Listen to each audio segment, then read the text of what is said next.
on his way. Devil is on his way. Devil is on his way, motherfucker. The devil gonna make you pay. Fall to your knees. Devil is on his way. Fall to your knees. Devil gonna make you pay. Fall to your knees. Devil is on his way. Mountain Murders is an Appalachian true crime podcast. Some content may not be suitable for all listeners. Listener discretion is advised. We say fuck a lot. Greetings and salutations, y'all. Welcome back to Mountain Murders. I'm Heather. And I'm Dylan. Wow. Very cold right now. Oh, wow, yes. We finally got a snowstorm here in western North Carolina and got, I don't know, what would you say, Dylan? A few inches of snow?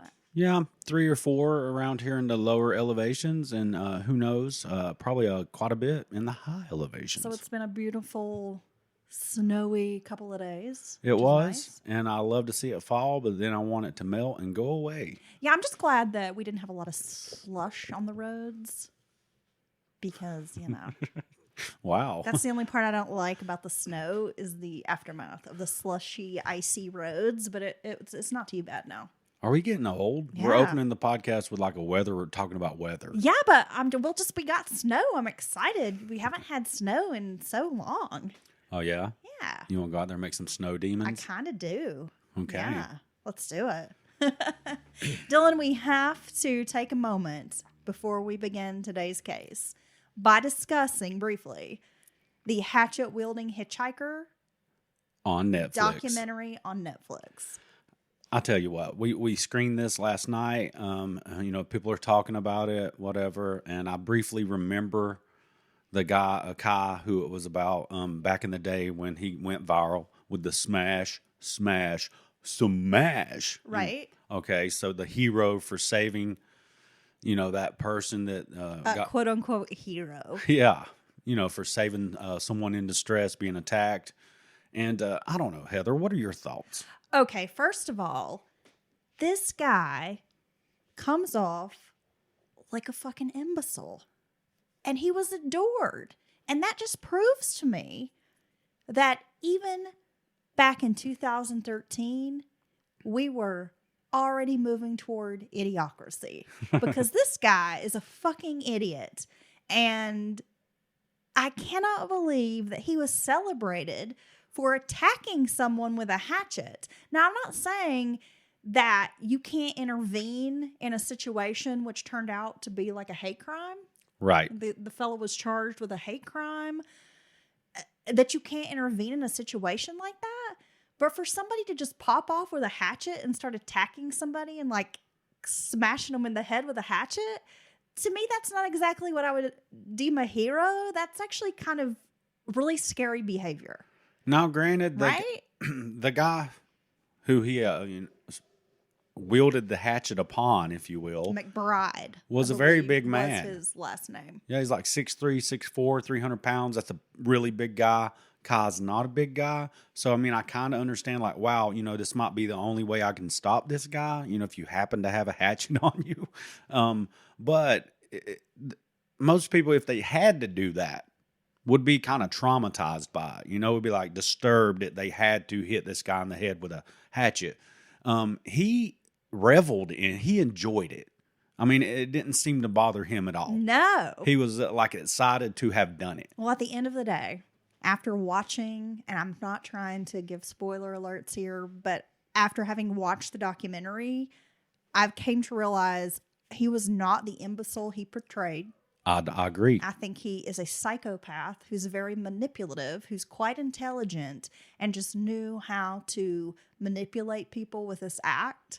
You said that you felt like he had created a character. Oh, yeah. This surfer, free spirit hitchhiker guy from like Cali, Like spreading love, man. You matter. But deep down, the guy would post all kinds of crazy shit on social media that gave you a glimpse into his true psyche. Yeah, he would was scary. He would act. He was dangerous. Yeah, he would act all, stoner man. Like I'm Peace just and love. No matter what you do, you're worth something. But and then, it's like, yeah, somebody who's a doodle that's going to go around smashing people with a hatchet and being violent. yeah, you're going to say everybody, no matter what you've done, deserve kindness and love and respect. It's like, well, yeah, because that's you, bud. Well, yeah, but Not a good person. in other videos, once he's later on put in jail for what he did, the bad thing he did, he was talking about his case. He was sounded very intelligent, He was a completely different and person. he was very concise and sounded like a completely different That's person. why I'm like, this guy's a hashtag psychopath. I think he floated around, and I've known people like this, not mean like this, but this. They do this whole hippy dippy Like thing, master couch surfer. but what they actually are master manipulators. They're moochers. They're moochers, and they They're a big old mooch. get through life off of the kindness of others, and they play this character. Yeah, like they're Blanche Dubois, and they're walking around depending on the kindness of strangers. And they're walking around, and people, it disarms people when you have that whole I'm a stoner guy. Now there really are some people that are like that, truly. But I've seen people that, are pouring it on a little thick. I mean, it's an interesting documentary. Definitely watch it. I would be curious what other people have to say about it.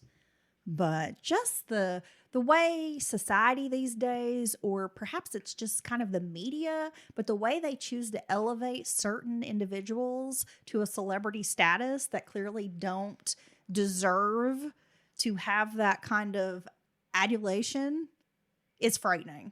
Well, and the last thing I'll say about it is everybody around him that was trying to get him these the newscaster guy who interviewed him in the first place when that guy. I could go on for 10 minutes about that guy who's such a slick douchebag, and he's created this career. He's milked this Kai situation for all it's worth. He's milked it dry, and he's just such a greaseball, in my opinion. I understand you're in the entertainment industry, but all these people that were trying to get Kai, find Kai, and bring him on Jimmy Kimmel Live, blah blah blah, all this stuff, actually facilitating opportunities for this guy. Let's get him a reality show. They were literally wanting to offer him a damn reality show, the producers of the Kardashian shows, but these people acted like they would put up with anything from this weird hitchhiker crazy guy. Scary guy. They will do they won't just say, "Hey dude, you can't piss in public," or "Hey, you can't act like that because you're ruining everything." They would just be like they're babysitting this guy and literally have people have to stay and watch him and that's ridiculous. Well, it's called selling your soul for money. It is ridiculous. And it's really disgusting what people will do to make $1. Agreed. Right? I mean, it's just there's a complete lack of integrity, morality. We could get into all the philosophicals behind it, Dylan, but it's something else. So you definitely should check it out. Are you ready to get into today's case, Dylan? I cannot wait. This case was sent in by listener Amber. So thank you so much for the suggestion, Amber. It's truly a disturbing true crime case out of Tennessee. And Amber said this was one of those cases that she grew up hearing about, and the perpetrators were kind of like the boogeymen. Oh, really? Of her childhood. Wow. Right? Wow. So I'm going to begin this case with maybe a little different than I might normally start a case, because we're going to kind of begin discussing one of the perpetrators of the crime. Interesting. Yeah, but I think it's important to kind of give you perspective about the crime itself and help you draw conclusions about, does the punishment fit the crime?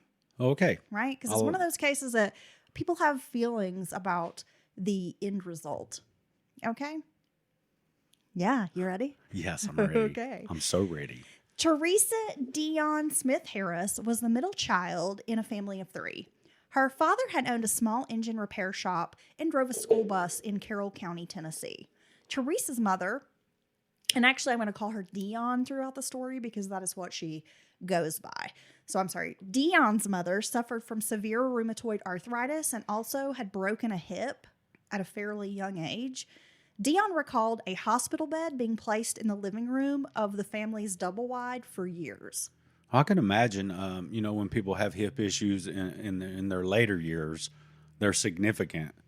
And so I could really only imagine breaking your hip when you're younger and having to deal with those issues for all your life.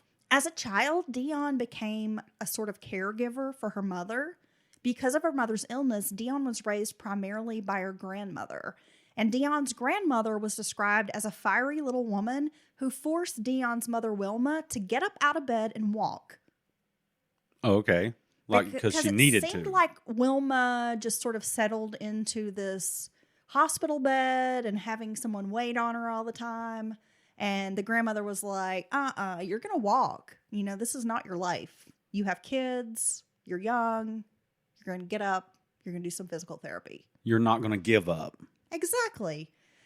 So she did walk with crutches again, despite her initial protests to do so. Dion was molested the first time when she was 6 years old, and again when she was 8 by an older male cousin. They were actually caught in a barn by a relative, and Dion admitted it was not the first time it had happened. The boy's mother lectured the children. However, Dion's mother did nothing when she learned what had happened. Dion's mother never sought counseling for her daughter and failed to remove her from the situation. I would be devastated if my child came to me with that. And that's just not something I could sweep under the rug or just forget about. Not at all. No. Not at all. But so many parents do. I don't know if it's denial. They don't want to believe that this has happened. They don't believe their children, or they just don't care. And that's the worst. Or it's just something people don't want to have to deal with. It's too icky, so they just pretend it never happened. When children or young people approach an adult, anyone, for help or to tell them this horrible thing that's happened to them, and to get blown off and ignored and act like they don't believe you, that's got to be one of the worst things that could possibly happen to a person. Would you agree? I mean, devastating. In my personal experience, yes, I would absolutely agree. Well, I'm saying, this thing's happened. It's bad in so many ways. And then you're scared and you got the embarrassment, the shame, the fear of all these different feelings. And you finally work up the gumption, or you just have to tell, be it a parent, a guardian, friend, family member, whatever. And for them to not believe you, I don't know. It's disgusting. Well, it's really scary. I've been pretty open about some of my struggles on the podcast, and I will just say that, as an adult, looking back at things that happened during my childhood and then trying to express, because I kind of went through a period of like struggling with, do I tell because it's so many years later? Right. Like, what good's it really going to do to like talk about this? But then at some point I felt like, I need some sort of resolution, or at least just to discuss this. Told my parent and was dismissed that I had created a, quote, false memory. Yeah. And that stuff. Not being believed, having your own mother tell you it's like a false memory and blow you off is pretty upsetting. I can say that. And it's disgusting. I would never, ever dismiss my children in such a way. And it's never too late to vocalize those things and talk about that. It's never too late. It doesn't have an expiration date. I think it'll always help you in some way if you're able to do that. Yeah, I have to say that after having maybe brought it to light and, I've been able to maybe process it a little better. Just being able to say, like, this is what happened, I do want to go ahead. I should have given a trigger warning at the beginning of the podcast, but we will be discussing, obviously, sexual assault, and there will be some mention of suicide. So if that bothers you, you can't hear that kind of thing, understandable. Maybe skip this episode. Yeah.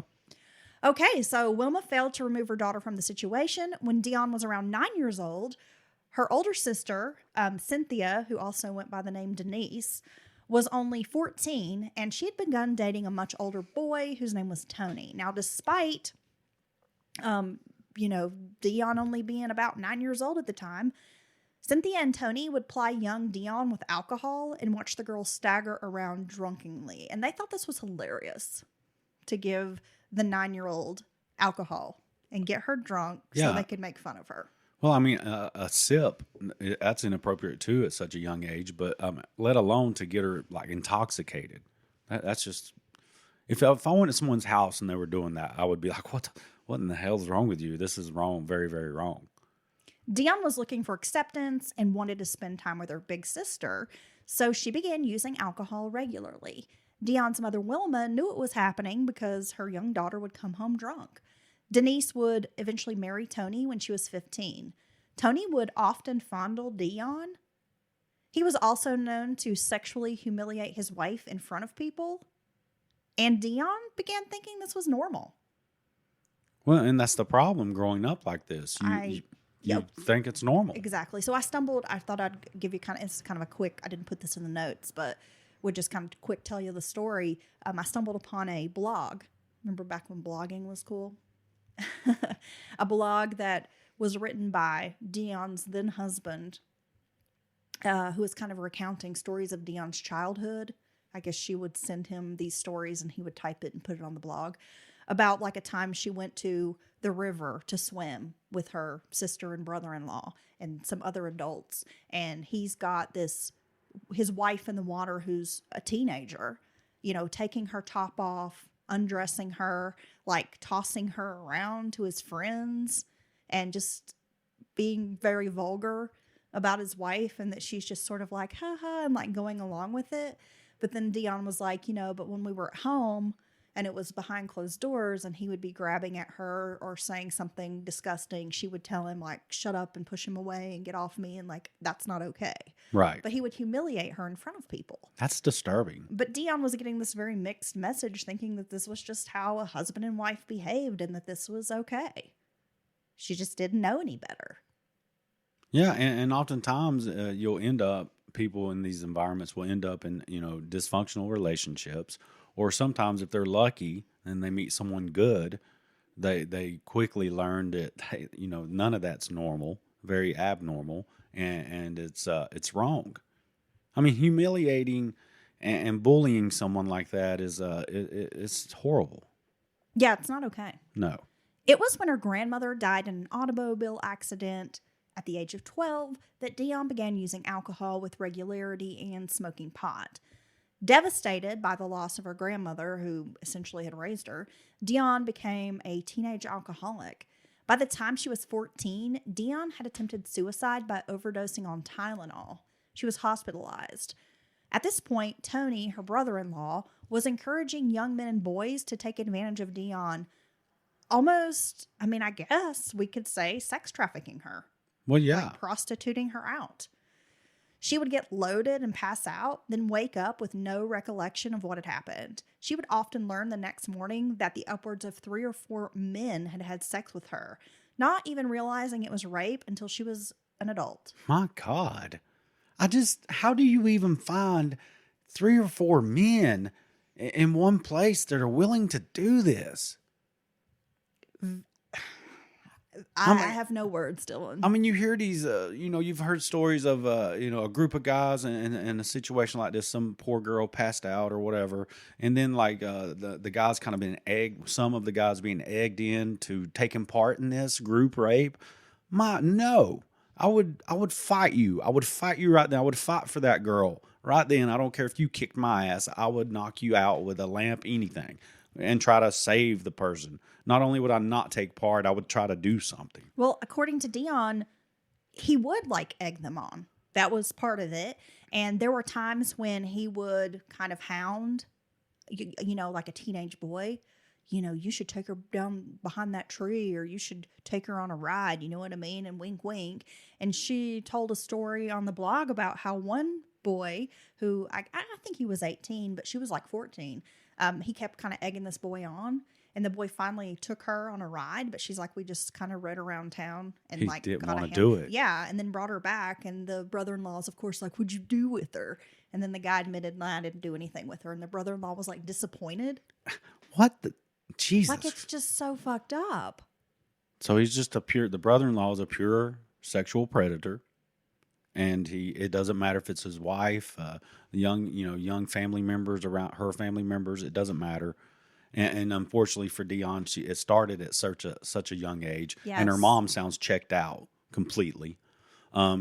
she thinks it's normal. So it's not even like it happens one time. She realizes what happens. She's like, oh my God, this has happened. I need help. She thinks it's fucking normal to wake up. Well, exactly, Dion. Dion thought it was normal because she had seen the way her sister was treated by her husband. Yeah. This brother-in-law, who's a person she sees as an adult and should be trusted, is encouraging this kind of behavior. So she really begins to think that this is just how the world works. And she's never even looking for help. She's just like, oh gosh, that happened again.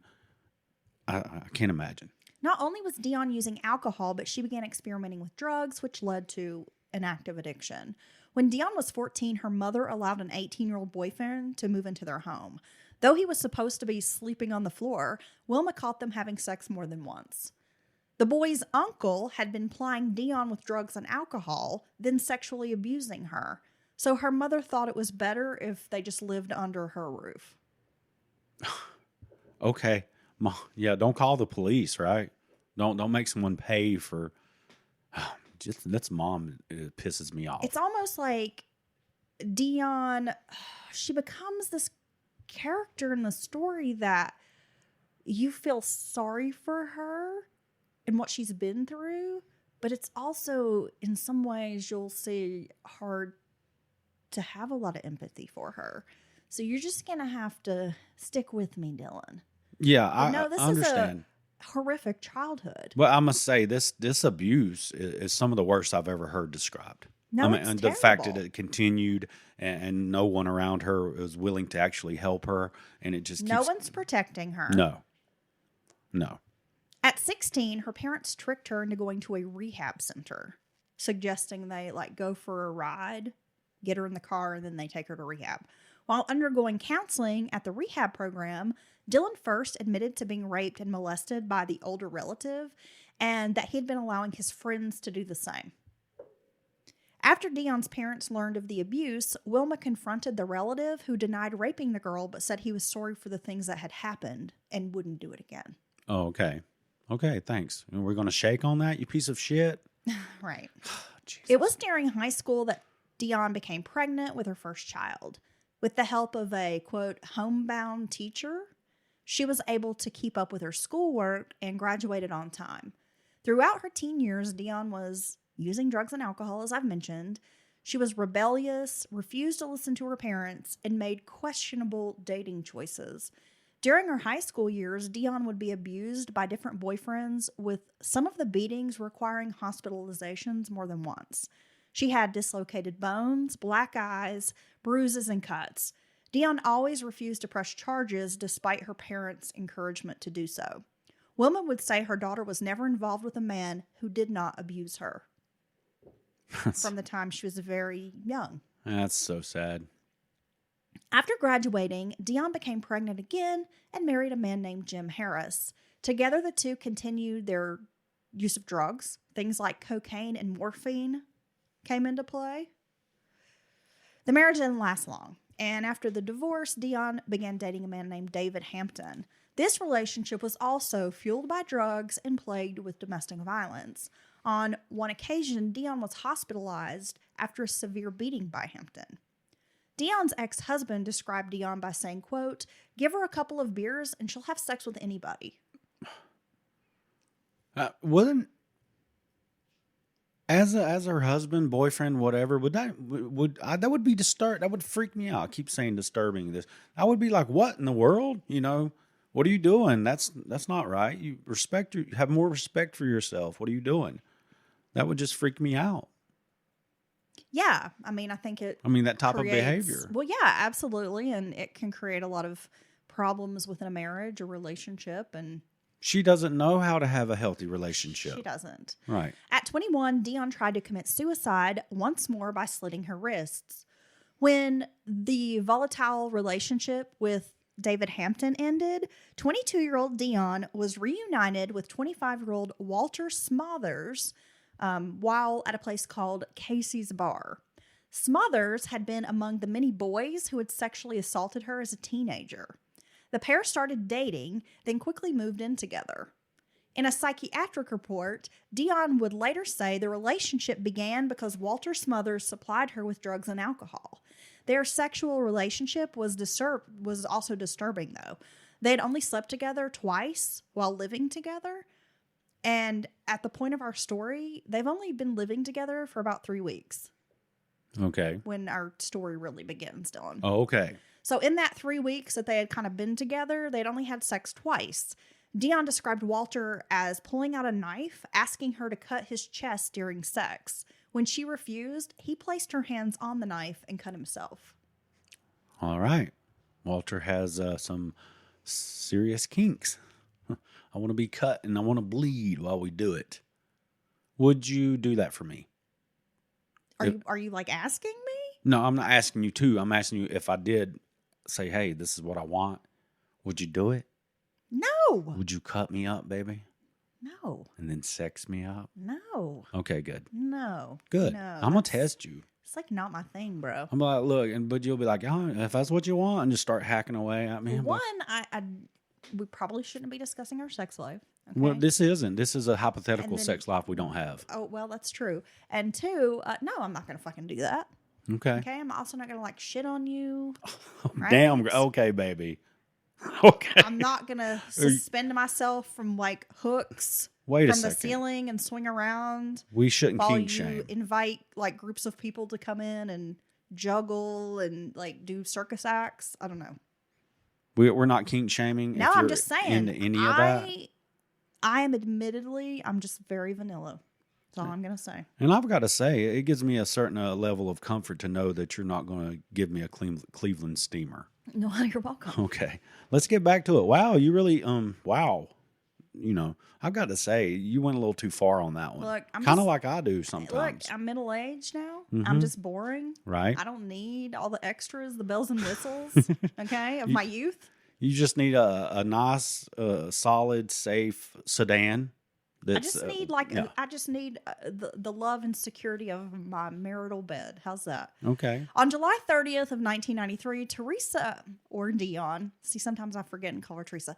Dion and Walter spent the day drinking tequila and whiskey, as well as using drugs like marijuana and Valium at their Dillhunty Road residence. Damn, they were messed up. Valium and alcohol for one, whiskey mixed with tequila. Sounds How do scary. you function? That sounds scary to me if you mix tequila and whiskey. None of those things on their own are going to work for me, but a combination of them together, I would already be in bed. And then some marijuana. I would be passed the fuck out. I would Dylan. be. I would be too. You know, none of that is going to work for me. Around 5 p.m., Dion sent her young son over to a neighbor's house, extending an invitation to smoke a joint. I also find it very weird that the young boy, instead of saying to this neighbor, hey, my mom wants you to come over, he was like, hey, Dion wants you to come over. Okay. Calling his mom Dion, a Oh, little boy, yeah. it just was very strange to me. That's odd. Yeah. Anywho, the neighbor was 22-year-old Stacy Ramsey. Now, initially, Ramsey didn't go to Dion's house. When he didn't come over by 7 p.m., Dion, who I should mention has been described as an attractive petite blonde, Oh, decided to personally invite him over.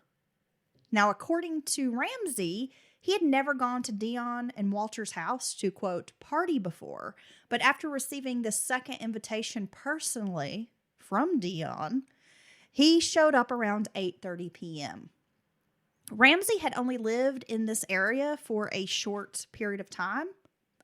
So, you know, he knew Dion, which we'll get to much later in the story, but he had only lived in the trailer kind of across the street for a short period, and it was owned by his sister. he kind of just knew of him, right? He knew that was the neighbors across the street, spoke in passing. Well, I think he knew Dion a little more Oh, personally, Dawn. okay. Which we'll get into, as I said, later.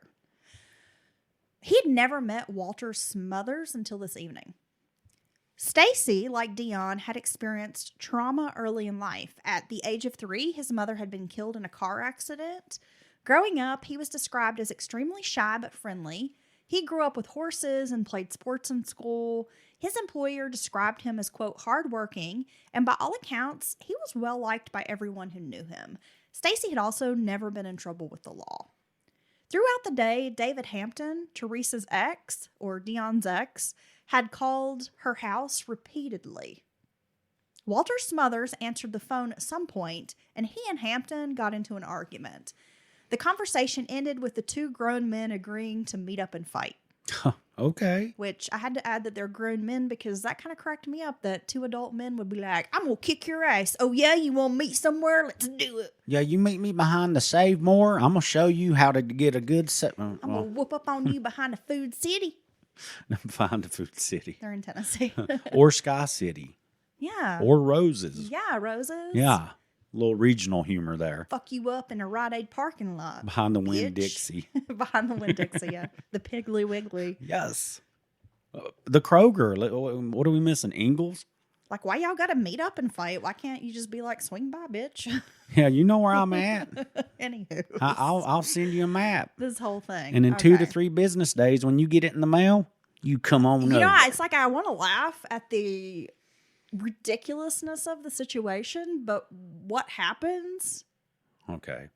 is so fucked up that I really probably shouldn't be laughing about it. Now, I must say, when you were researching this, you kept making comments. You're like, "Wow," or you. So I can't wait. I mean, I know it's bad. It's about killing, but I want to hear the story because seemed rather intrigued while you were researching. It's just the most senseless thing I've ever heard in my whole life. Now, I must say, since these people are not going to have great maturity, I mean, they just have very dysfunctional lives. So the immaturity doesn't surprise me. To meet up and fight? Meet up and fight seems exactly like something these people would do. This is like a step up from like my daddy can beat up your daddy. Yeah. Right? Yeah. Incensed by his conversation with Hampton, Walter Smothers suggested they set out to locate David Hampton. Dion was angry over a leather jacket she had placed in a layaway for Hampton when they were together, having paid the bulk of the tab, which was about $50. And Hampton only throwing in the last remaining payment to procure it. The leather jacket. Good old layaways. I know. They probably laid it away from like Kmart. Oh, it was totally at Kmart. To add insult to injury, Hampton kept calling Dion's house, which was angering her and sent Smothers into a rage. So she's already pissed about this leather jacket. Oh, I wonder if it's one of those butter soft And then leather he's jackets. telling her like that he's not going to pay her the $50 and she can shove it up her ass. And so this is just kind of going back and forth. And then the two men are kind of fighting over Dion. Yeah, I was telling you the other day we were watching some movie and we was watching Cheaters. We were watching Cheaters. We was watching Cheaters. Damn, sorry about You're that. so country. But I was talking about the leather jacket craze back in my youth. Yes. And jean jackets, leather jackets, and people did not play around with the leather jackets, son. Dude, 6th grade, Yeah. I got a bomber jacket. Oh shit. The brown leather bomber for Christmas, and I was like the cock of the fucking 6th grade walk. I was the coolest chick because I had a like real leather bomber jacket. Nobody else did. You could not wait to go back from Christmas break. You couldn't tell me nothing. All right, so everybody's pissed about the leather jacket, and for some reason Hampton's willing to engage and go back and forth. Of course he is, because these people are so dysfunctional. So the tensions are building. People are getting more pissed off. Drugs are being used. Not a good situation. No, not at all.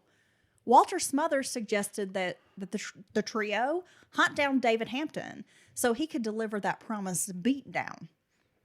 That's when he tells Stacey Ramsey they should take his truck. Smothers then asked Stacey Ramsey to bring his 20-gauge shotgun. The three dropped off Dion's children with their father, her ex-husband. Now, Jim Harris is the ex-husband, and he encouraged Dion to stay behind. He was like, I don't really think you need to go off with these dudes. Wow, somebody with just a hint of sense. Yeah, like you should just stay here with me and the kids.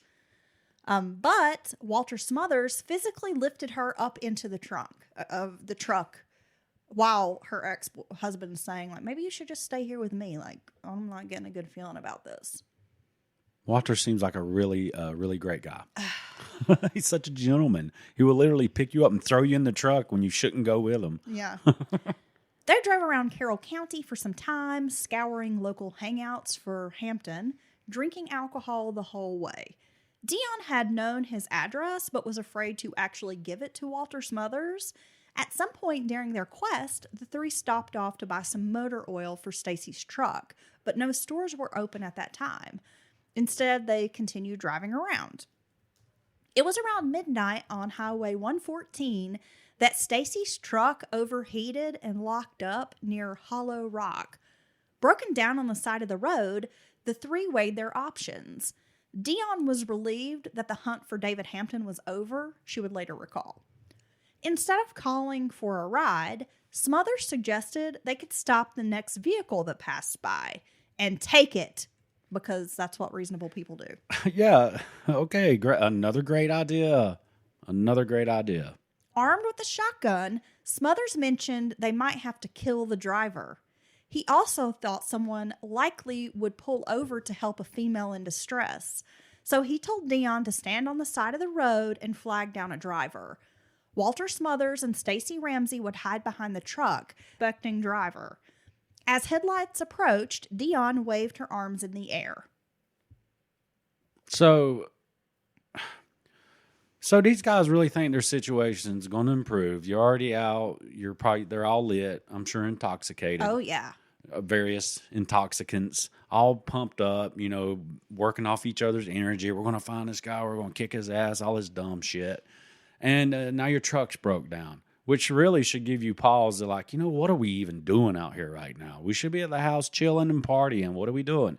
But no, to continue the night forward, we're going to carjack someone. That is going to improve our situation.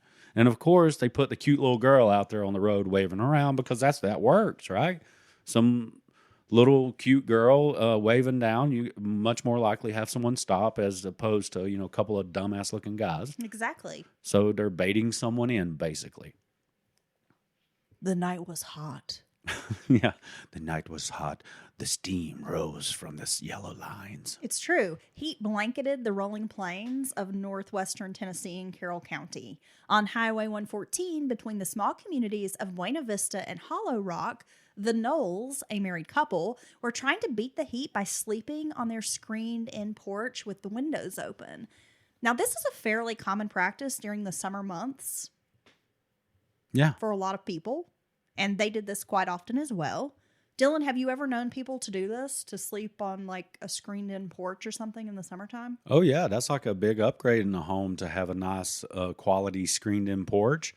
And you can sit out there and you get the, nice cool evening breeze. Yeah, I think a lot of Southerners, because it does get so damn hot and humid, have been known to sleep on the porch. Yeah. Yeah. Would you sleep on the porch like that? I don't know about in today's world. Maybe if I lived out in the country or something. Yeah, if I lived out in the country and had my own space and some maybe an old good yard dog that sleeps under the porch because you can't beat a good dog, keep you on your toes. And maybe that would feel a little more protected that way. I ain't sleeping on my porch here. You wouldn't sleep on the porch here? Hell no. We got too many stragglers walking around. We're too close to the sidewalk. We're too close to downtown. Nothing good comes from downtown, Dylan. It's true.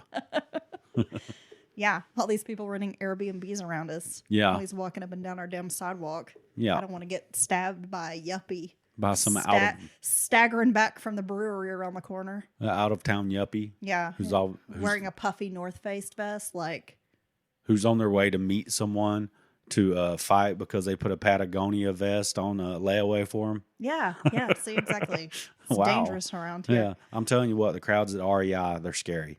Very scary. I can't deal with all these hipster tourists around here. Would be too dangerous to sleep outside. Okay, back to my story. Keith Knowles was awakened sometime between 12:30 and 1 a.m. by voices coming from the road. Through a thicket of sapling trees, Keith could see taillights from a vehicle. He focused on bits of the conversation, but, it was not easy to hear all the parts. He did hear a man crying, then a male voice saying, quote, "I'll blow your goddamn head off." Then a female was shouting, "Lay down, motherfucker, lay down." Wow. It's like a Wish version of the Devil's Rejects, Oh my gosh, that is a very, Very, very good description of what's happening here. Tutti fucking fruity, Dylan. Keith shook his wife, Johnny. Now, the pair listened in the darkness. Then a few moments later, they heard what sounded like an explosion, followed by a high scream. Johnny thought it was a woman screaming. Then they did hear this woman screaming, "Lay down," once more before the truck sped away toward Hollow Rock. Keith Knowles jumped up to dress, then went down to the foliage where the truck had been parked. He noticed a dark wet spot on the dirt, which looked like blood. Now, immediately, he went inside, calling the Carroll County Sheriff's Department to report what he and his wife had heard. It was just the beginning of one of the most heinous crimes Carroll County had ever seen. So, they've stole the vehicle. Sounds like they've murdered someone. Someone's been hurt or injured, as far as this person knows. And here come the police. The driver of the truck was 19-year-old Dennis Brooks Jr., who was heading to his grandparents' house to spend the night. His grandparents, which I'll kind of get into this in a minute, they owned this house. It was kind of like a vacation home, and he'd been staying there just to keep it occupied. Oh, okay. Right? Yeah. The young man had worked the closing shift at the Subway sandwich shop. Dennis was a 1992 graduate of Clarksburg High School and was currently a student at Jackson State Community College, majoring in criminal justice. His family had moved from Memphis about 12 years earlier to get away from the dangerous crime sweeping the city. The irony. Exactly. His father, Dennis Sr., owned a successful landscaping business. Some might say Dennis Jr. was a poster boy for a good son. He was polite, smart, hardworking, and focused on the future. Dennis Jr. owned a 1984 Ford Ranger pickup truck, my dyslexia, and had plans the following day to look at another truck around noon with his dad. He had wanted to upgrade to something a little newer. And he was working all summer, had saved up some money, was going to try to make this happen. I ain't no stranger. That's a Ford fucking Ranger. Right? Stupid. As Dennis was making his way to his grandparents' house, because his grandparents did live in Memphis and they stayed there infrequently, and because he was older now and in college, they were allowing him to stay in their summer home or in their vacation home. Well, yeah, which is a pretty cool hookup. No, for that's a young awesome. Person. That's awesome. It's perfect. He saw the woman broken down on the side of the highway. And like any good Southerner, Dennis didn't think twice about stopping to offer assistance. He never dreamed of what would happen next. Dennis pulled over to help, and as he got out of his truck, two screaming thugs rushed at him from the darkness, one armed with a 20-gauge shotgun. There were curses and screams. Dennis was thrown to the ground. Smothers, holding the gun, ordered him into the bed of the truck. There was more yelling and orders being barked at him by Smothers and the woman. And of course, this was overheard by the Knowles, the married couple. Then came a loud shot, allegedly accidental. Dennis Brooks received a gunshot wound to the hip near his lower abdomen, which caused him to wail with pain. Oh, my God. The injury, a state medical examiner would later say, was mortal and excruciatingly painful. Smothers was in the bed of the truck with Dennis, holding this gun on him, while Stacy Ramsey drove his pickup truck, and Dion rode in the front seat with Stacy. They were probably rather close when they hit him with the shot from the 20-gauge shotgun. I'm cringing thinking about The pain. in the hip area. How awful that would be. It could very easily, get those big arteries and stuff that come through there. And I'm just, that's the horrible. state medical examiner said without treatment, this was a mortal wound. But a very excruciating, probably, not instant death kind of thing. No, this is a slow, painful death. It's almost like being gut shot, Yeah. After they got down the road a piece, Smothers slid open the window leading to the cab and handed the shotgun to Dion as he attempted to climb through the opening. If Dennis had attempted to escape at that moment, Dion claimed later she would have let him go. She wished he had jumped out of the truck. Oh, yeah, just jump out of the truck with your hip blown off. Blown off hip, I know. Piece of... It was soon clear that Smothers was not going to fit through the small window. He took the gun back from Dion and sat down in the truck bed. Smothers told Dennis to lie down. They would take him to the hospital if he would just shut up screaming. As they approached town, Smothers loaded the shotgun. When the lights of town became brighter, Dennis began yelling louder, hoping someone might hear him and help. It was a desperate situation in that moment. Yeah, Smothers is not a small guy, so it doesn't surprise me his dumbass wouldn't fit through Now, the I damn... remember as a kid, my dad had a... Those are tiny. I remember my dad had like a little Nissan pickup truck in the 80s. And as a kid, I'd try to climb through the window into the back, you know? And as like a 6-year-old, I could do it. Right. But yeah, I don't think a big-ass, grown-ass man's going to fit through that tiny window. No. I don't know if your leg would fit through that window, Dylan. My head wouldn't fit through that damn window. That's true. Thanks. Yeah. Yeah. We all know you have a big head. It's true. Although we watched a film that I think I saw somebody with a bigger head than you. Oh, yeah. Yeah. There was a blast. Walter Smothers shot Dennis Brooks in the head. Dion turned around to see what had happened, and Walter Smothers shouted, "I just blew his fucking brains out." Okay. It's just devastating. This whole story is really disturbing. Smothers assured them everything would be all right. He'd committed murder before and gotten away with it, so he proclaimed. They would get away with it. Yeah, sure, why not? Why not? Dion and Stacy, both in shock, stared at each other. After the fatal shot, Stacy headed toward Hollow Rock. Speeding down the road, a police cruiser got behind them, started chasing them. No way. But Stacy managed to maneuver in a way to elude the officer and make it back to Dion's home. It was there they discussed how to dispose of Dennis Brooks' body. Okay, so they've done all this. Truck broke down. You carjack this guy, murder him, and now you're in his vehicle, him dead in the back of his own pickup truck, and you've made it back home. Well, do you not see that everything in the universe is working against you? So maybe none of this is a good idea? Like, just pay attention to the world around you, okay? The universe is trying to tell you something. All you've accomplished since you left the house was murdering someone, stealing their vehicle, and you've made it back home. That's it. That's it. You didn't even stop and get bread, milk, nothing. That's the only thing you've accomplished is murdering a senseless murder of the most innocent person you could find. Fucking shitbirds, bro. Jeez, a whole nest of them. Stacey Ramsey, who worked in construction, mentioned using a backhoe at his job site to bury the young man. They drove to the site only to learn the machine had a flat tire. It was then that Walter Smothers suggested the best way to get rid of Dennis Brooks was to dismember him. Okay, another great idea. At Dion's house, they gather an axe, shovel, and butcher knife. Smothers and Stacey Ramsey got back into the Ford Ranger while Dion followed behind in her car. The three drove along a gravel road to a remote area known as the Haunted Bridge. I was curious about the Haunted Bridge because I'm a dork. So I Googled it. I had to research it, bro. I know. So here's the side note. There are a lot of stories about crybaby bridges across the United States, and this one is no different. According to the Historical Society of Carroll County, it is there that many people have reported strange stories of encounters with children long dead. A persistent story for generations is that this bridge in particular was used to get rid of unwanted babies born out of wedlock. Oh, wow.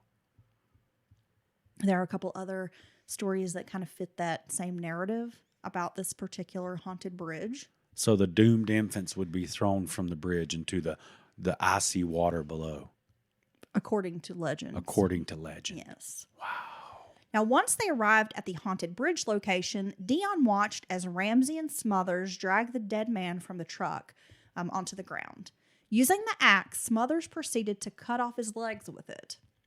They then removed his right arm and penis, while Smothers was saying, he's not going to need this anymore. So clever, right? This guy's a fucking just douche. Hacking away at this body limb, on the limbs of this person's body with an axe over.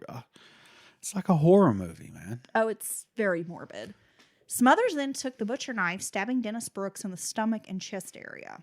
Smothers then handed his girlfriend the knife, telling her to do it. Dion followed instructions and stabbed the body.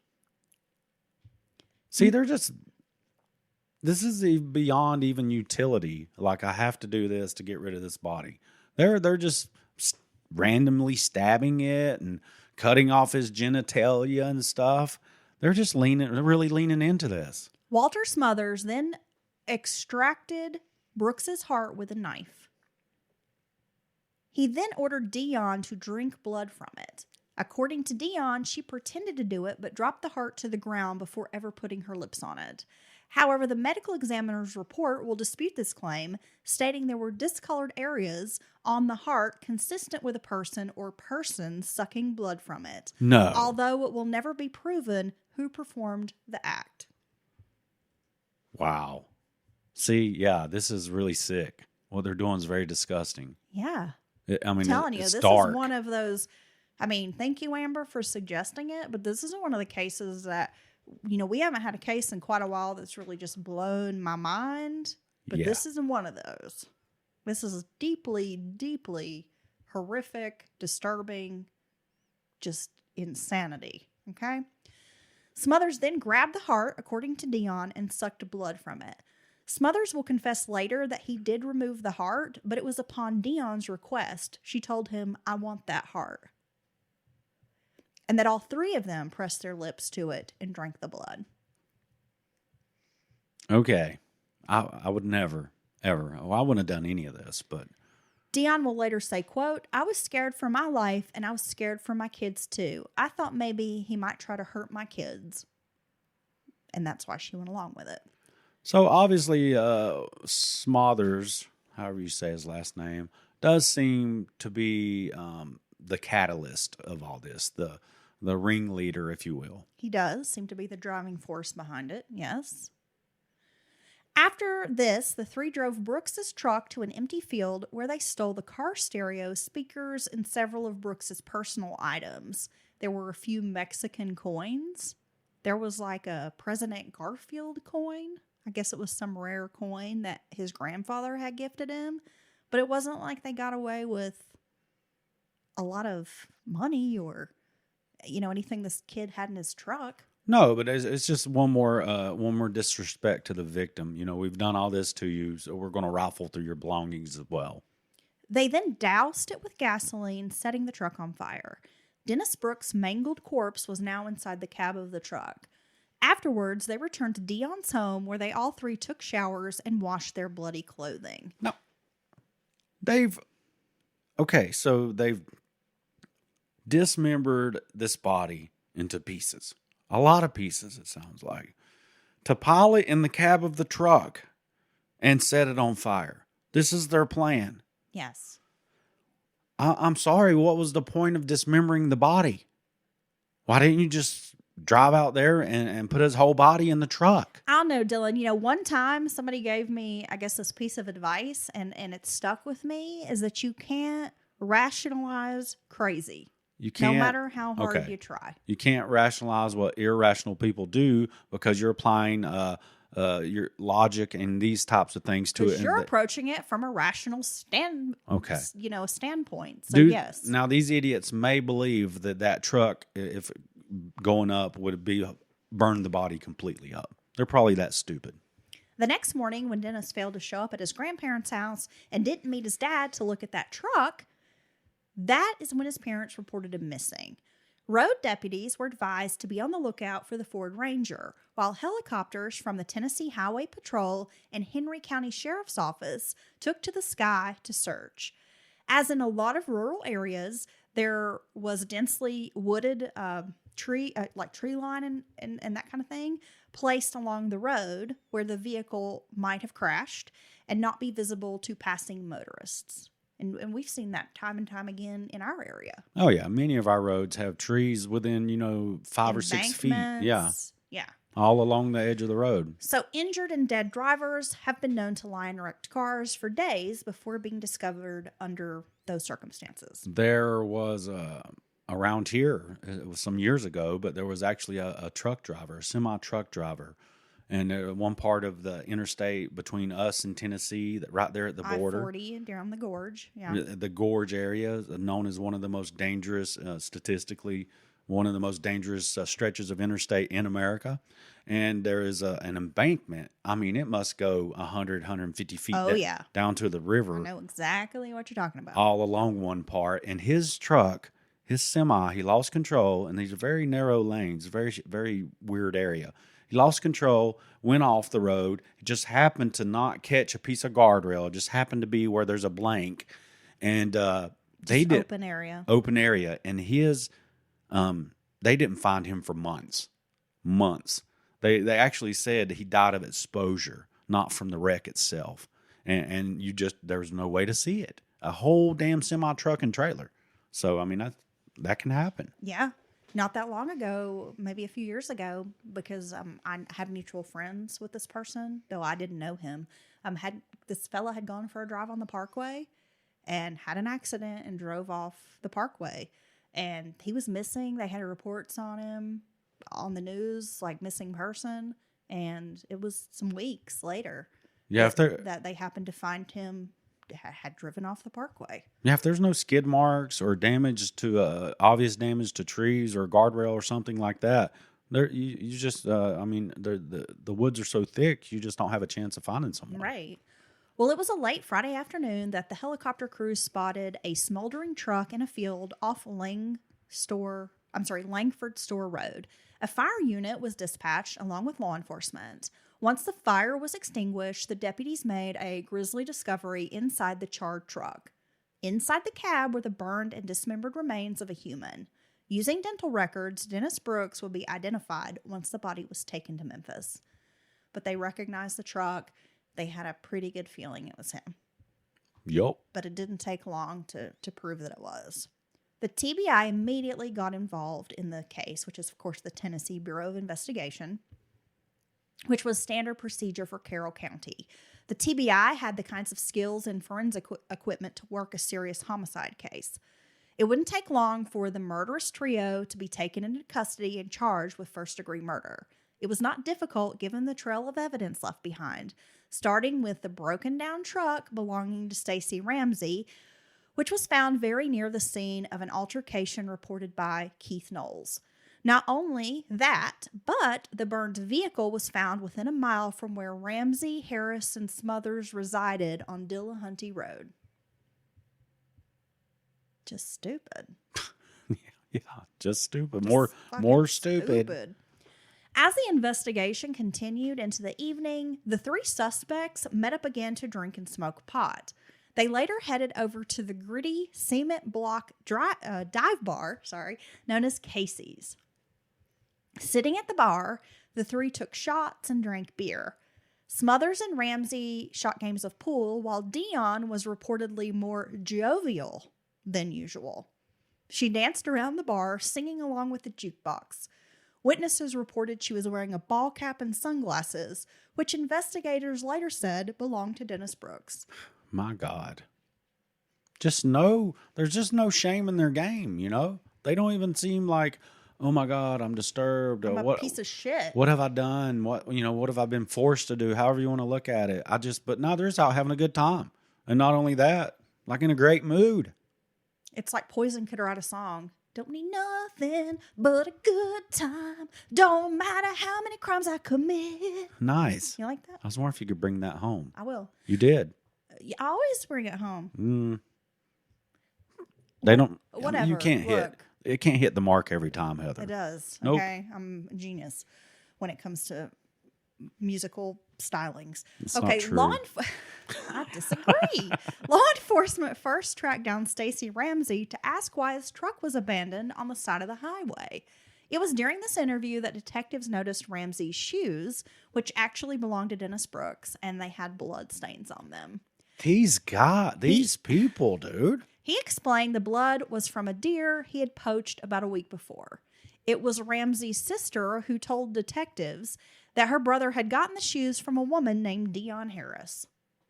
When Dion was questioned, trembling, it did not take her very long to admit they are the boy's shoes. They shot the boy. Dion recalled the evening's events with a full confession. She consented to a search of her home, giving investigators a full description of where the axe, knife, and bloody clothes were stowed. When Dion was questioned about her participation, she told authorities that she felt her life was in danger. On Monday morning, the three faced arraignment at the Carroll County courthouse. The facility didn't have metal detectors, but because of the high emotions running through the community, extra officers were brought in to frisk those, and they would take pocket knives and such before allowing the citizens to enter the courtroom. People was pissed. So they were taking extra precautions at the courthouse. During another heated murder trial in 1986, in which an 18-year-old black man had murdered a 14-year-old white youth, they had to take similar precautions. The pair had been engaged in a homosexual relationship, and fearing the minor would tell on him, the man had beaten the boy to death with a wooden board near a cemetery, then discarded him in a pile of leaves, and he was found 3 days later. So that had been the most recent trial, and from what I understood, at the beginning of this trial, someone had come in and threatened to blow up the courthouse. Okay. Right. Yeah. So they were trying to take extra precautions this time. Well, I don't blame them. The victim's family sat in the courtroom. Dennis's mother, Linda, sobbed while his father, Dennis Sr., seemed to be in a daze. Smothers sat in a wooden chair, shaking so nervously the belly chains he was wearing were loudly rattling. Some thought it was out of fear, but others figured it was withdrawals from drugs and alcohol. He had to be transported to the hospital after the initial hearing. Sounds like it possibly could have been severe withdrawals. I mean, come on, the guy's been drinking, popping Valium, doing who knows what else Yeah. for day, for weeks, for his whole life. Alcohol withdrawals from alcohol alone can be very, very significant. Yeah. People were stunned to hear how the trio partied after allegedly killing Brooks, and that Dion Harris wore the boy's Memphis Tigers ball cap and sunglasses while dancing around the bar. Dancing the night away. Down at KC's. Sounds like a great dive bar. I mean, it kind of does. In a cinder block building. But then I might be scared to go there. That's perfect. In a cinder block building. No, I know. Those are the best. Yeah, and it smells. There's no windows. You know what I mean? Yeah, it's got to smell just a little bit. Well, I know, but that's not the good part. Of the three, Walter Smothers had a criminal history that included driving on suspended license, vandalism, leaving the scene of an accident. The vandalism and the leaving the scene of an accident is he had mowed over some headstones in a cemetery with his vehicle and then just drove off. Who does that? Walter Smothers. Dion Harris had no criminal record, and some thought she seemed like a fish out of water in the courtroom. Only a few days before the murder, Dion had told a police officer that her ex-husband had slapped her a few times after she had given him a ride to his mother's house. She declined to press charges. The judge appointed legal representatives for the three and set the preliminary hearing to August 3rd. There was no bond given for the three. A team of attorneys was appointed to each defendant. The community was angry, and the sheriff worried about how they would fare in his jail. They had already received numerous death threats and had to move road deputies to the jail for beefed up security. He requested that the three be moved to Memphis to a state prison, but the attorneys argued that they should be kept in the county jail. It turned out later, 3 law enforcement members had made the threatening phone calls as a prank, and they were suspended without pay for 5 days. Why in the world would they? I mean, They just thought it was, I don't that's know. not funny, dude. It's not funny. It's stupid. And It's just stupid. Why are people stupid? being law enforcement officers, you should know more than most that how not funny that is and how dumb that prank is. Stupid. Hey, watch this, guys. I'm just going to call and act like I'm Dylan, going to kill everybody. Look, the world is full of stupid people. And we talk about them every week on Mountain Murders. This is Carroll County, Tennessee. Yeah. Now, I'm not saying everybody in Carroll County is stupid. I'm I'll- just saying that the world is full of stupid people no matter where you are. Okay? I was not going to make that distinction. I don't think everybody in Carroll County, Tennessee is dumb. Okay, good. I love Tennessee. Because Amber, who sent the story in, obviously very smart. She listens to Mountain Murders. She's awesome. This just happens to be a story about giving the law enforcement pranksters as well 6 or 7 dumbass people in Carroll County. Right. Okay? Yeah. But the rest of the people are probably great. Right? I'm sure this is their dumbest people being represented. At the preliminary hearing, an officer testified after receiving the phone call from Knowles, he had discovered the blood spot on the roadway. Drips were going down the road about 20 feet. Now, at first, he thought it could be like antifreeze or something. Yeah, it could be anything. I mean, yeah. There were also some chips of asphalt, which he bagged and sent to the TBI. They thought this might have been where... The shotgun blast. Yeah. Kind of blue chunks all over the road, right, of asphalt. Checking around the scene, about 4/10 of a mile away was a white pickup truck. So by 2 a.m., when he checked the truck, the engine was still warm. This is when he went out for that initial call. The initial call from the married couple who heard the disturbance. Yes. So the engine was still warm. So he knew that this truck had only been parked on the side of the road for a short period. Smart. Right? A license plate was found inside the vehicle, which also reeked of alcohol. The truck was registered to Stacy Ramsey. When the officer heard of Brooks being missing, he informed the sheriff that he'd found this pickup truck on the side of the road and that there were blood spots 4/10 of a mile away. And chunks of asphalt. And this disturbance had been called in, which at that point, things began coming together. So this just quickly, there was not even much time at all pause to... Yeah, this all just connects. Breaking the case. Yeah. Because these people are fucking morons and they just leave a trail. I mean, might as well just go turn yourself in at this point. Yeah. Yeah. Your vehicle is just down 4/10 of a mile, not very far at all, from the road from the scene of where you shot someone. Now, I know a lot of true crime podcasters like to keep it objective and just report the case, but not me. I'm just going to say these people are fucking stupid. They're stupid. Stupid. And my only hope was could have been that they were caught before they were able to murder this poor man. The real break had come when Brooks's blue Ford Ranger was found ablaze in a field about a mile from Ramsey's house. Stacy Ramsey was taken into custody around 1 a.m. on Saturday morning, as I mentioned already. And this is at the trial. This is the information that's being put out. They only drove it about a mile from Stacy's house to set it on fire. This is kind of what's coming out at this preliminary or, this initial court arraignment. At the time, Stacy was too intoxicated for interrogation at that point, so Ramsey was finally questioned around 7 a.m. when he had sobered up.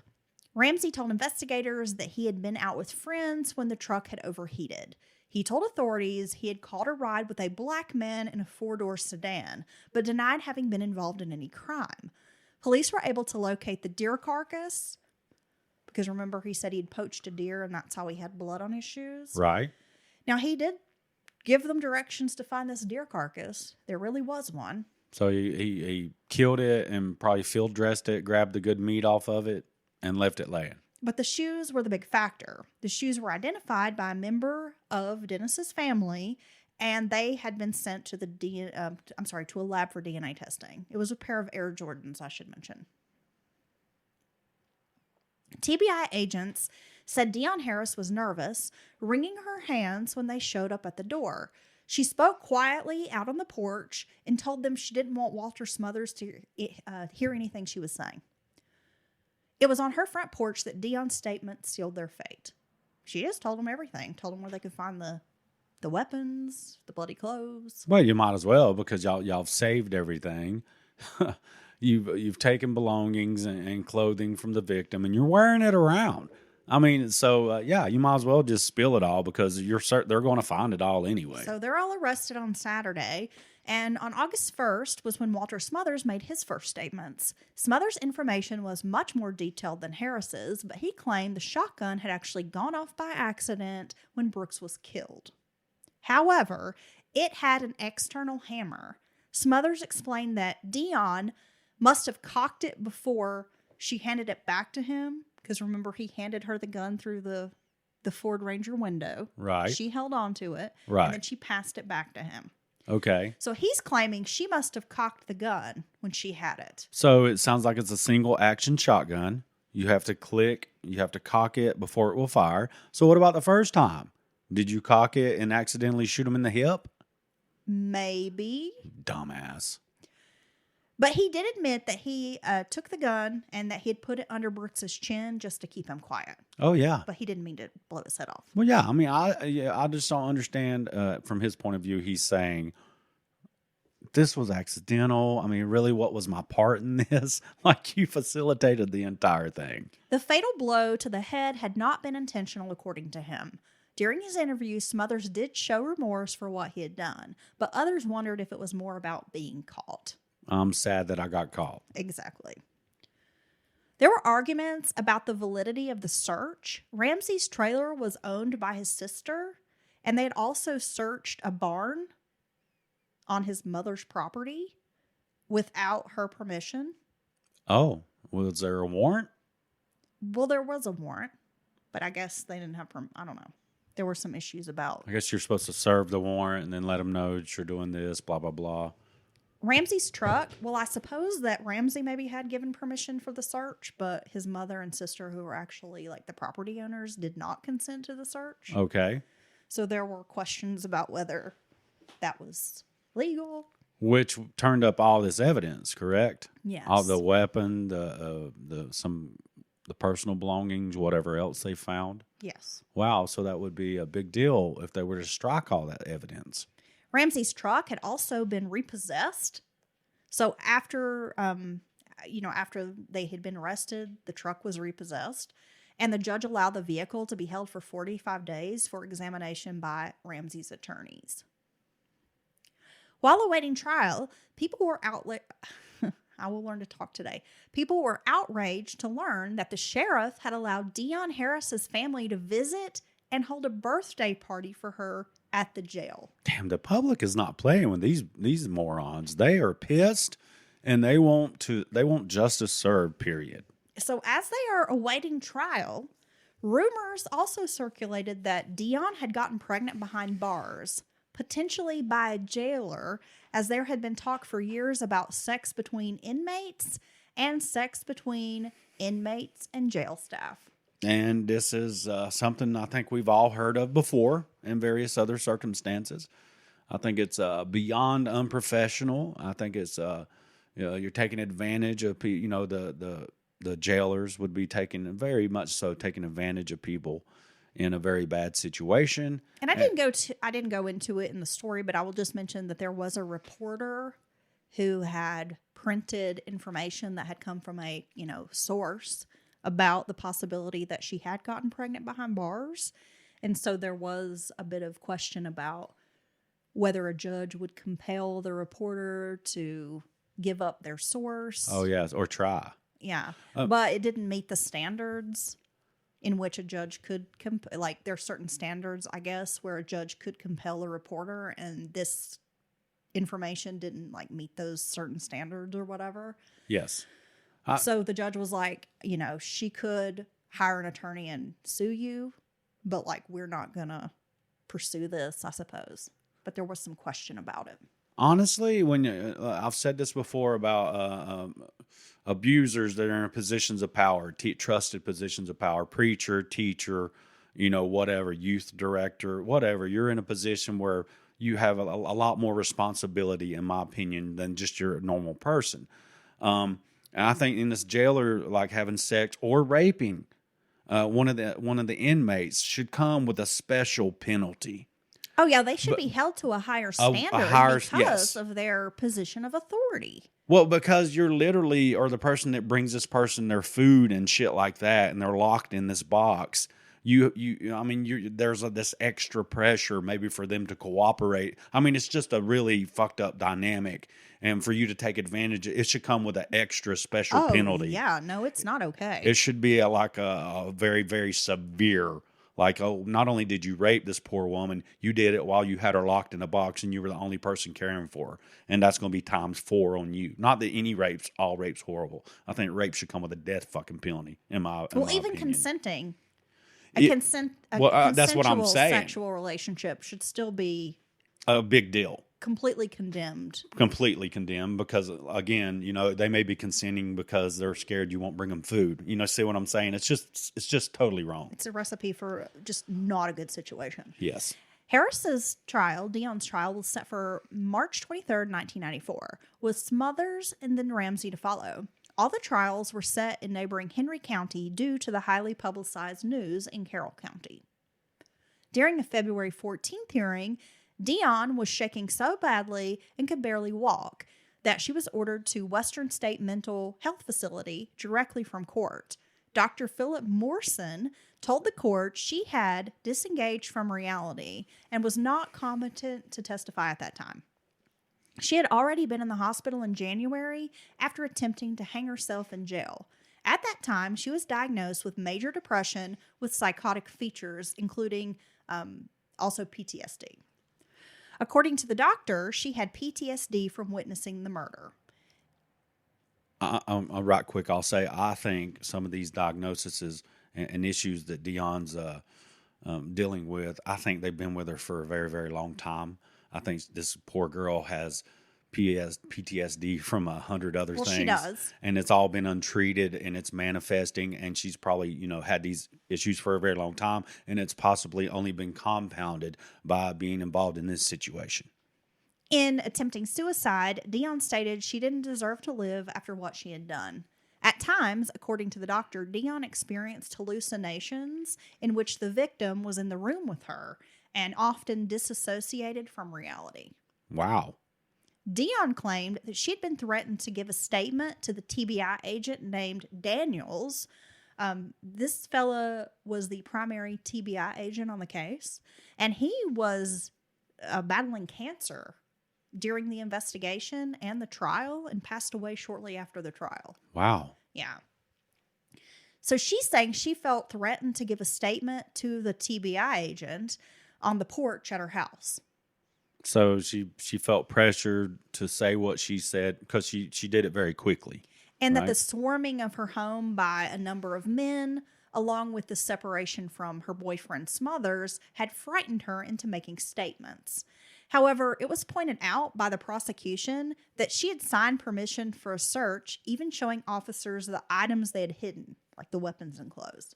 Yeah, I don't know. I don't think that's going to work for her. The judge had known the TBI agent, Daniels, who, again, is dying from cancer at the time of the trial, as a man of integrity, and didn't agree with Dion's attorney, who claimed he had threatened her into confession, asking for a motion to suppress her statements.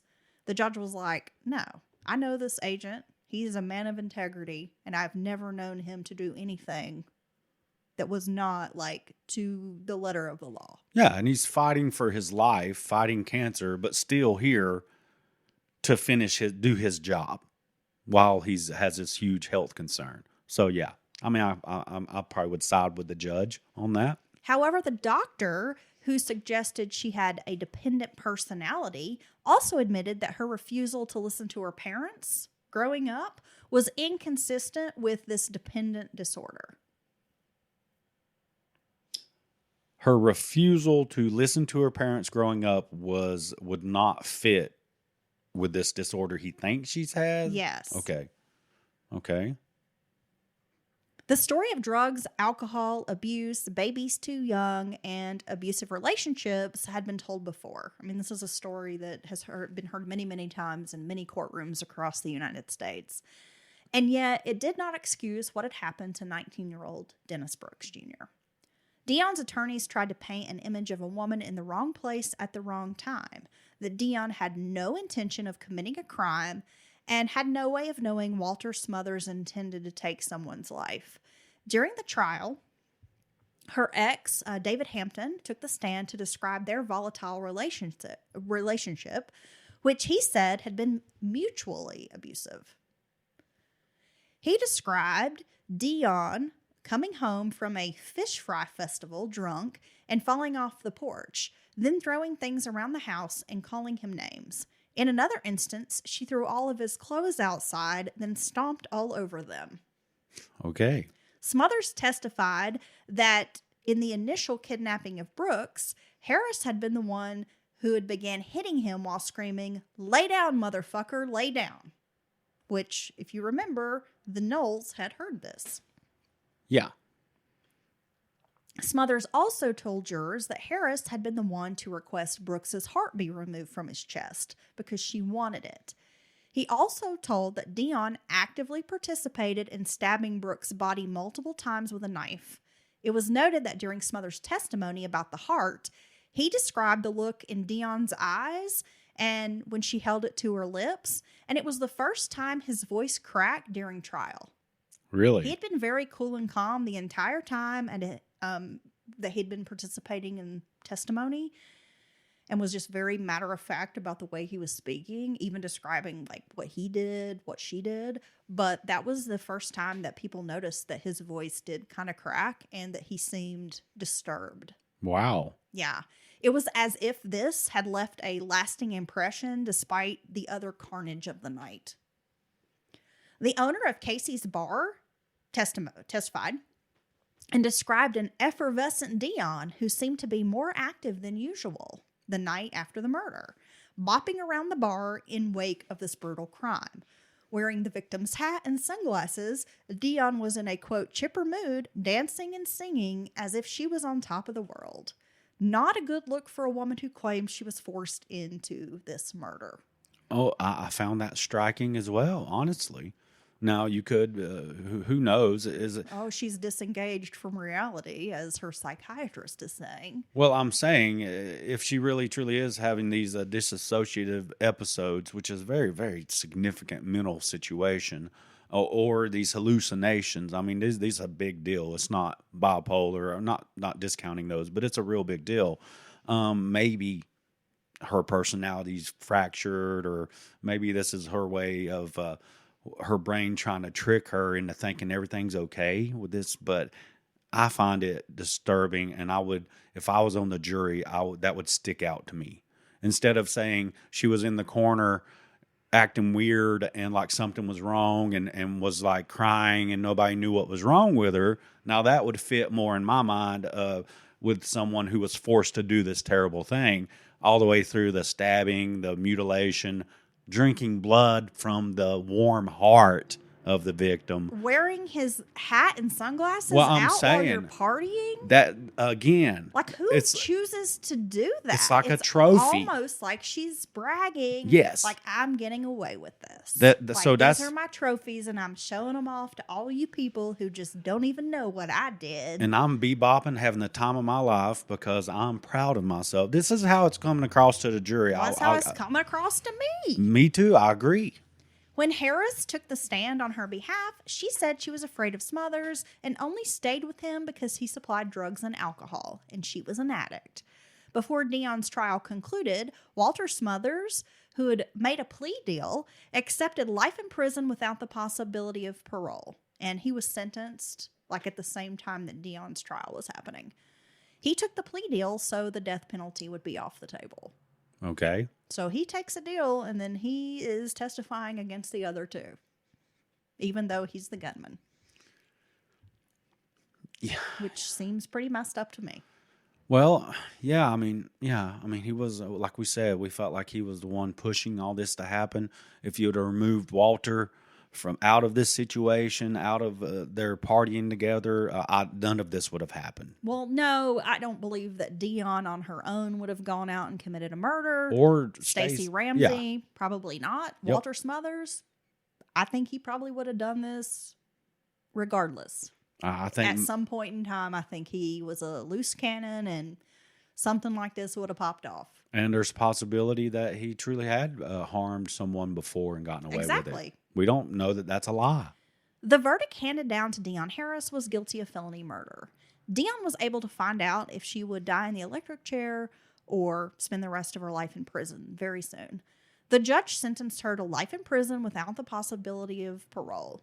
Now, she has appealed the sentence, but so far has been denied at every appeal. Wow. So she's getting the same sentence as Walter. Yep. Life in prison without the possibility of parole. Yes. While in prison, Dion remarried an elderly gentleman, a retired pilot from Washington State, who became her pen pal. That's romantic. He's been a very vocal supporter of Dion's innocence. And remember I told you there's that blog? Yeah. He's been the at the helm of this blog. Oh, so he's the blogger. He's the blogger. He wants to free Dion. He's been very active in Carroll County, voicing his opinion, and has a lot of enemies. Wow. Once he moved into town and started, singing her praises, a lot of folks are like, fuck you, dude, she's a killer. Yeah, you're not from here. Exactly. And you're going to come here and tell us what So we should there think are about this? quite a few locals that have their feelings about him. No different than, and this isn't, not being local somewhere and coming in and stating an unpopular opinion or insisting that, things around town change a certain way. That's not exclusive to the South of locals not caring for that. You can go anywhere. You can move from a part of, I'm going to guess, a part of New York City to another neighborhood and start talking like this. And people aren't going to like it. They don't like when people come from the outside and tell them how they should be doing things. Nobody cares for that. It doesn't matter what part of the country you're in. No. Would you agree? I would, I agree. I'm somebody that don't like to be told what to do, period. Right. And definitely not by somebody that's like, who the hell are you? Who you supposed to be? You ain't from here. You don't know how we do things. You damn right. Back up off my culture. Yeah, quit sweating my tip. You know what I'm saying? Get up off mountain folks' tip. Get off their tip. We know what we doing. We functioned all these years without you. We don't need you, son bitch. And look here, we'll be just fine if you was to leave tomorrow, you son bitch. Yeah, that's exactly how I feel, but I digress. Stacey Ramsey's lawyer, upon hearing Harris's sentence, asked for another change of venue, which the judge set to Montgomery County. Ramsey's trial began May 9th in Clarksville. Dion Harris was subpoenaed by the defense to testify, which ended up being a rude awakening to the defense attorneys. We're going to get into that. Smothers had agreed to be a witness for the prosecution as part of his plea deal. He had been offered a deal, Stacey had been offered a deal as well, which would have been life without the possibility of parole, but he had refused, demanding a jury trial. One of the first witnesses was a psychologist who testified that Stacey Ramsey had a low IQ of around 81. She described him as having low language skills, very immature, and dependent. She said he was on the far end of the passive spectrum. Now, Stacey Ramsey contended the shotgun was behind the seat of his pickup truck, but that Walter Smothers, if you remember, had said that Ramsey grabbed the gun from his home in order to contend with David Hampton. Well, I mean, it sounded kind of like Walter told him to bring it along, if you will. Smothers also claimed it was Dion Harris who suggested we need to get a gun to take care of David Hampton. Okay. The doctor suggested that Stacey Ramsey had been very frightened by Walter Smothers and was still afraid of him. Quote, Stacey was in fear for his life, his doctor said, using the same excuse as Dion Harris had during her trial.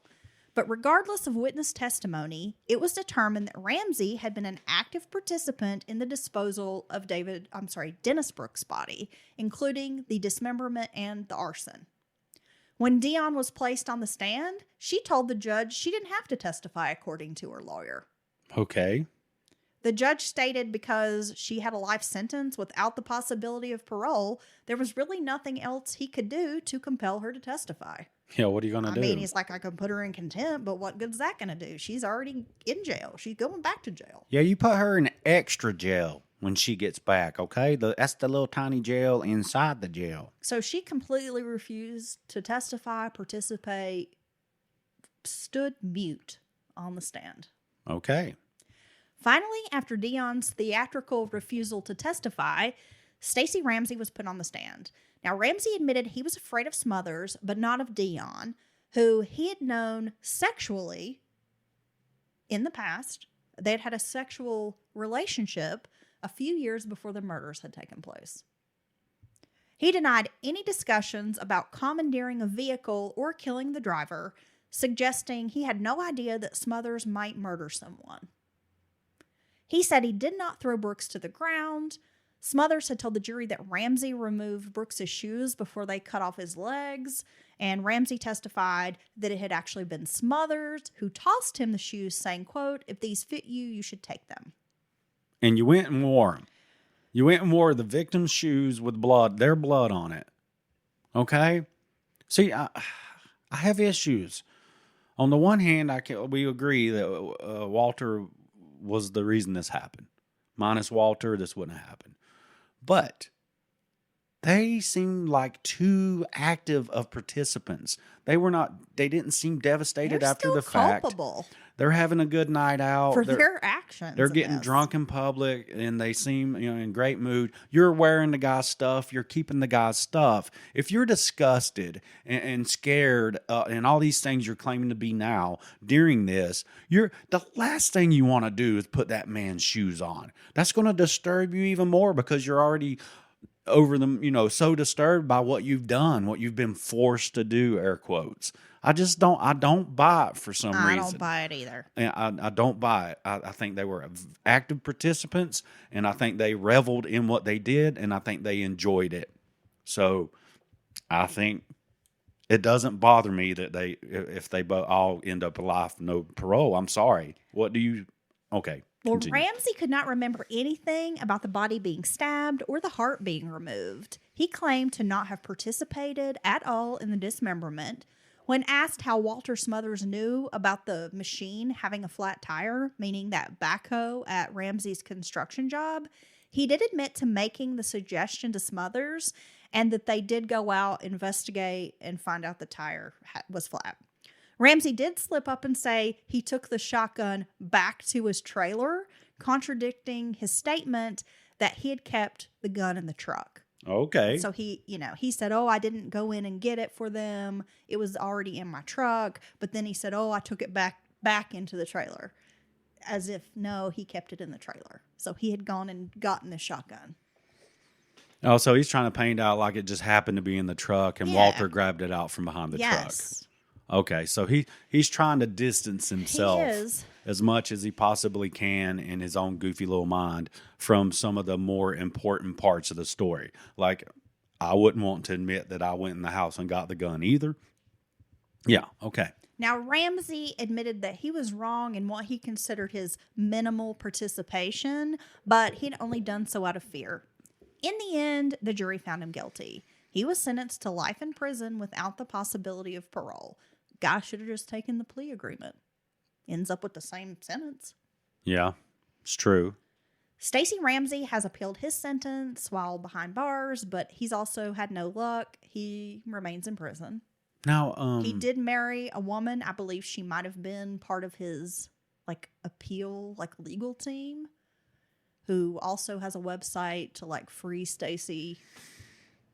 He's innocent. He didn't do this. He's served his time. He should be out.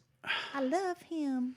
I mean, now if they had given Walter life no parole, death would work for me, but life no parole, okay, definitely. And then gave Dion and Stacey 25, 30 years. 30 years is what popped in my head, because you're going to do a good chunk of that before you get your first chance at parole.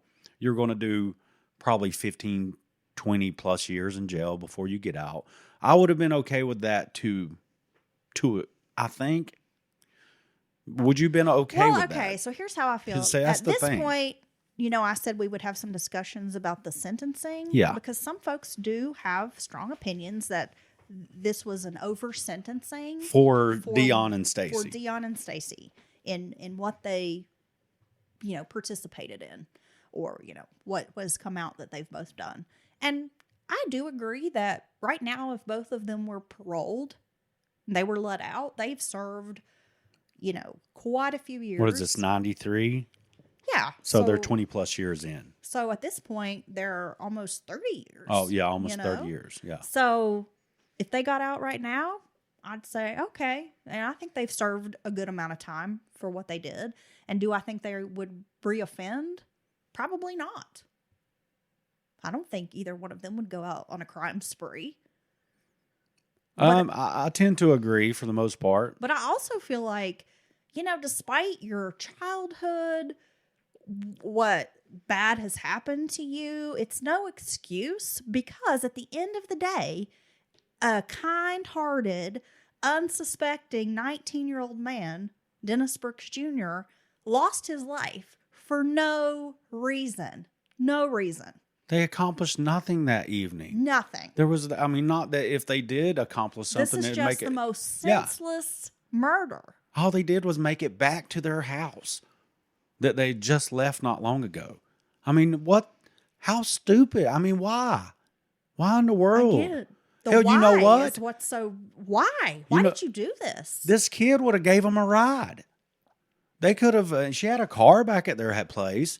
They would have gave. He would have been like, yeah, Pile in, sure. I'll give you a ride More home. than likely, I'm guessing from the Well, way yeah, he was it described. sounds like he would... Yeah. There would have been no reason. They probably to didn't do even have to any of hide. this. If all three of them had been out there like, hey, he would have likely stopped and said, can I help you? And if he couldn't help, he would more than likely give them a ride back home or back to town.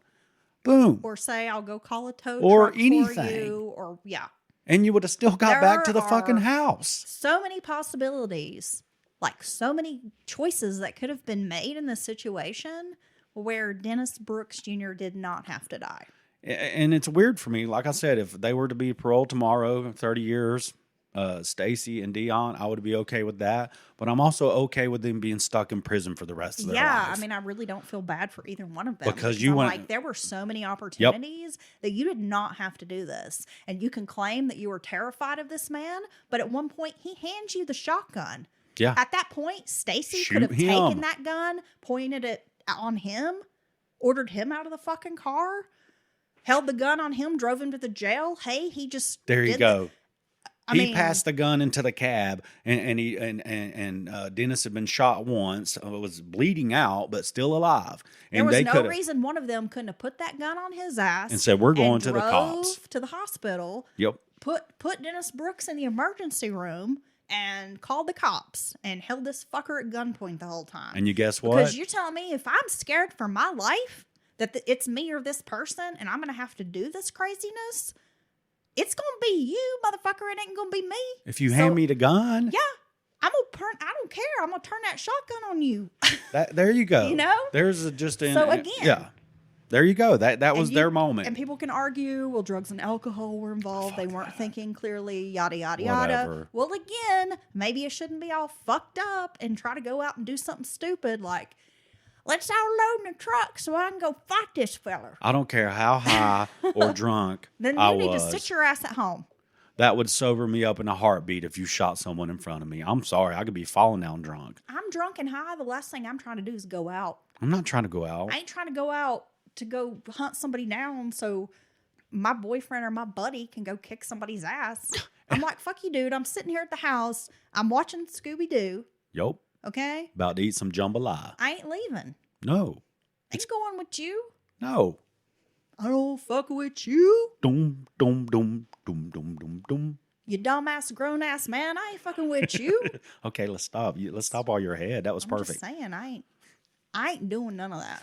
No, I'm not. That was Amber, thank you for this case. yes. Thank you, Amber. That was in the one way you say a great story, a horrible story, obviously about the senseless killing of an innocent young man who had the world ahead of him. But it was an interesting true crime story, but horrible. And I do appreciate that, Amber, and thank you, Heather, for your usual great job you did with it. Thank you. I used many resources for this. I found court records Oh yeah. from the trial, Okay. from the appeals process. There were quite a few news stories. There was a very detailed article. I believe it was the Nashville Scene, who had written up an article interview with Dion, her current husband. I mean, I'm assuming he's still around. The blogger. The blogger. Maybe he's a vlogger now. I think his last name's like McDonald or something. Maybe he's got a TikTok trying to save There's Dion. quite a few blogs, blog posts, different sources. But my main source today was a book by Jim Chandler called Death on a Dark Highway, The Murder of Dennis Brooks Jr. Okay. Now I have a question. I just remembered my I question. have an answer for you. It may Now- not be the right one, but I'm going to bullshit my way through it. What do you Yeah. need to know? If you accept a plea, What do you need to know? If you accept a plea, do you waive your right to appeal that plea? Yeah, I believe so. I believe is that how it Yeah. works? It just clears the court out completely. It just is. You accepted You it, just are. and you're not, and there's no appealing it. You're not going to sure. get it changed. I'm going to look into that. Yeah, I think you're right. So I'm not sure. So if anyone knows definitive answer on that, hit us up at mountainmurderspodcast@gmail.com. Or we can just do this little search on this thing called the internet and No, find out ourselves. No.